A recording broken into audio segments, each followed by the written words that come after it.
Hi, welcome to this video where I will show you how to install WordPress in cPanel. So let's get started. So first of all, open cPanel and then write your URL with /cPanel. Now here enter your username and password which is sent by an email. So the dashboard of cPanel will open.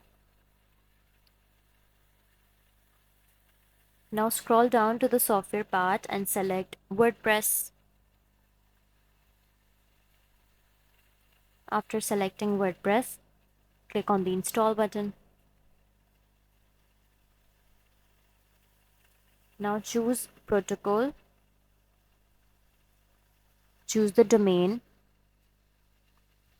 The bar of directory must be empty. And now fill the admin account bar. After filling the admin account bar successfully, click on the install button.